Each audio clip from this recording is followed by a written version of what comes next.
ধোনির মাথা ঠিকভাবে কাজ করছে কিনা এমন প্রশ্ন তুললেন মনোজ তিওয়ারি। চেন্নাইয়ের ভরাডুবিতে অধিনায়ককে কটাক্ষ করলেন সাবেক এই ভারতীয় ক্রিকেটার। এদিকে দলের কারো মাঝে জয়ের মানসিকতা দেখছেন না অস্ট্রেলিয়ার সাবেক অধিনায়ক মাইকেল ক্লার্ক। নয়ে নামা নিয়ে সোশ্যাল মিডিয়ায় সমালোচনা। চেন্নাইয়ের জার্সিতে এবার ধোনি করেছেন মোটে 103 রান। আইপিএলের এবারের আসরে 6 ম্যাচে এখন পর্যন্ত মাত্র এক জয় পেয়েছে চেন্নাই সুপার কিংস। দলের ভরাডুবি নিয়ে যেমন আলোচনা হচ্ছে, তেমনি প্রশ্ন উঠছে ধোনির দলে থাকা নিয়েও।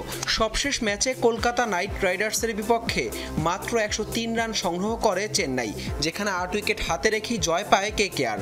আরও একবার দলের বিপর্যয়ে 9 নম্বরে ব্যাট করতে নেমে 4 বলে 1 রান করে আউট হন ধোনি। 6 ম্যাচের টানা 5 হারে দলের পাশাপাশি তাই আবারও সমালোচনার টেবিলে চেন্নাইয়ের এই অধিনায়ক। গাইকোয়াড়ের ইনজুরিতে অধিনায়কের দায়িত্ব নেন ধোনি, তাতেও বদলায়নি দলের ভাগ্য। 2 ম্যাচে নেমেছেন 9 নম্বরে। সব মিলিয়ে 6 ম্যাচে এখন পর্যন্ত করেছেন মোটে 104 রান। সমর্থক থেকে সাবেক ক্রিকেটারদের অনেকেই প্রশ্ন তুলেছেন ধোনির দলে ভূমিকা নিয়েও। অস্ট্রেলিয়ার সাবেক অধিনায়ক মাইকেল ক্লার্ক রীতিমতো ক্ষুব্ধ দলটির পারফরমেন্সে। আমার মনে হয় চেন্নাইয়ের পরিকল্পনার ঘাটতি আছে। তাদের আত্মবিশ্বাস একদম তলানিতে। জয়ের মানসিকতাই নেই কারো মাঝে। ধোনির মাথা ঠিকভাবে কাজ করছে কিনা এমন মন্তব্য করে কটাক্ষ করেন সাবেক ক্রিকেটার মনোজ তিওয়ারি।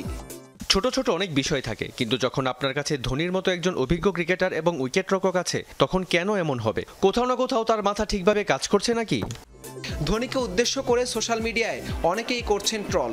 যদিও টুর্নামেন্টের শুরুতে বলেছিলেন এবারও অবসর নিয়ে ভাবছেন না আইপিএলের সবচেয়ে সফল এই অধিনায়ক। হাসান আল মারুফ, যমুনা স্পোর্টস।